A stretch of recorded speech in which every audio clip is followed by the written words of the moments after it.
Video na naman, lakay na. Lakay. I-video man ito, bangir. Sige, lakay, tiram. Nakakabaliw talaga ang diwata na ito mga lodi. Nakakabaliw ang lodi. Oh.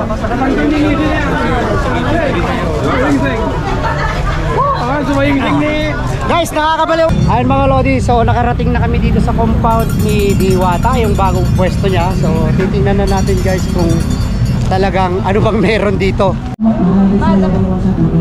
Guys, nandito na si Diwata, gumanda. Oh, ito. Hello. Guys, nandito na si Diwata.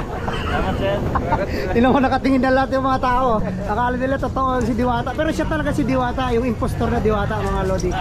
Oh. Guys, may interviewin tayo saglit si Sir. Pakikinggan natin kung ano yung komento niya.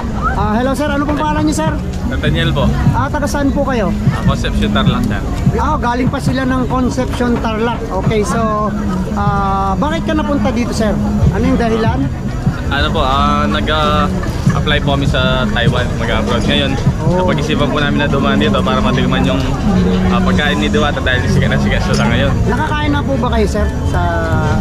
Yes Wala po. pa. Ay, sa ibang ano po. Hindi, dito. Ngayon pa lang sir. So anong ulit pangalan mo Sir? Nathaniel. Ito pa si Sir Nathaniel from Tarlac. So may kagaya na kami na galing pa ng Isabela para lang makapunta dito ha. Tinawid namin yung 7 matataas na bundok. So sinisid namin yung pinakamalalim na tubig para marating ang Diwata Pares Overload dito. So ito guys, bukod sa ang dami ng kumakain, ang dami pang nagsisidatingan. Ito po yung pila. So dito hanggang doon pila pa rin ito, pila. Yan. So anuin natin yung pila. Ang dami ng kumakain, may mga pila pa rin na mahaba. Ito yung pila talaga. So magsisidatingan pa lang yung mga tao na iba. Ito pauna lang tong mga to. Grabe, talagang pinipilahan ng Pares Overload ni Auntie Diwata. Idol, iba't ibang personalidad po yung mga nandito at iba't ibang galing sa mga malalayong lugar ang dumadayo dito. Habang hinihintay si Diwata ay sobrang daming kumakain, kaya siguro hintayin natin ang paglabas niya kasi nasa office pa daw. Dito ang Diwata PH, ano? At meron tayong, taga saan kayo ulit Sir? Davao. Taga Davao. Anong pangalan mo Sir?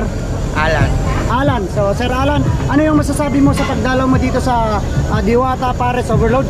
Okay lang, sulit. Sulit. Ano pa Sir yung mga masasabi mo dito sa pumunta kayo dito para matikman yung Pares o para makita din si Diwata? Pumunta ako dito para matikman si Diwata. Ay, ang Pares pala. Ang galing ang galing. Sige, so ano masasabi mo sa lasa ni Diwata sa Pares niya? Ang lasa ng Pares ni Diwata, masarap naman. Masarap naman. Parang nagsisi ka pa.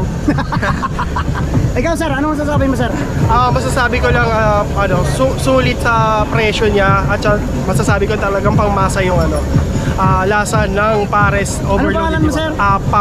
Paolo. Ayan po si Sir Paulo at saka si Sir Alan. Si Sir Alan po taga Davao at ako'y San Juan. Taga Davao at taga San Juan. So ayan mga lodi, talagang napakasikat na ng paresan na ito at saka si Diwata. So lilipat tayo kasi meron pang isang nagre-request. Sir, ano po yun Sir?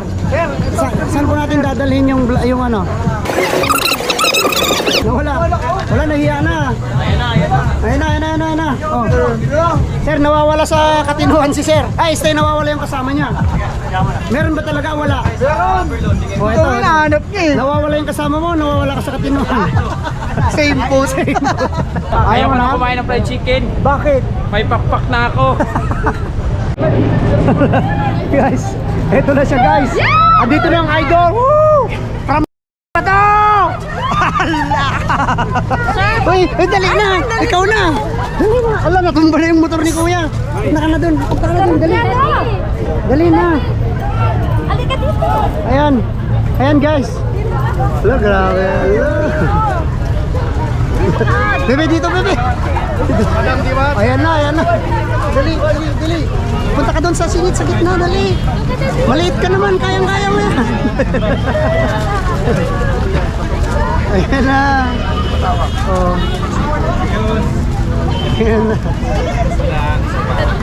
Ayan na mga Lodi. Grabe.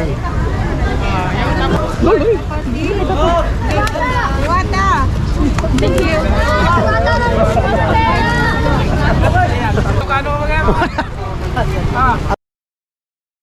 Ante Diwata. Ay, ano na kami lakay. Shoutout ka sir. Shoutout. Shout ko kanina mo, Isabela. Apelyido. Bumangan. Bumangan family from Isabela. Isabela Jai. Ilagan. Uy, tagailangan na kuya. Siguro ka nakita mo ni Diwata, nagtangkin-tingin sila kaya, ang kapatpada na. Dahil lakay, video na. I-share mo to dito. Kanya na mo yan, tamda, itit mo kanya. Ito na siya. Awanin ka Jibanger. Ayun na. Napagod na siya guys. Napagod na. Ayun na siya, napagod na. May pupuntahan siya. Natangkin nga, kasi nagamit na lang. Ayun na po yung pinagkakaguluhan ng bayan.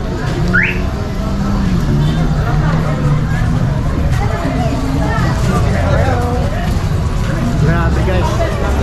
So napakabait niya pala guys talaga.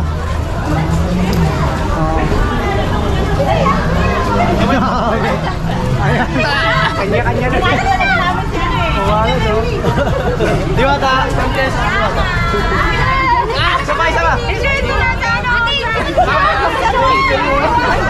Grabe guys, ang dami.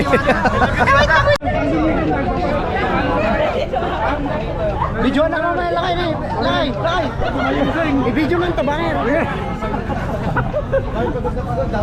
Sige, lakay, tiram. Nakakabaliw talaga ang Diwata na to mga Lodi. Nakakabaliw. So ganito tinatangkilik ang Diwata overload. O diba? So lumabas na si Diwata kanina, hindi na siya lalabas ulit. Aba. Diwata ba yan o maligno? At ayan guys, nagkagulo yung mga tao. Biglang nagkagulo nung lumabas si Diwata.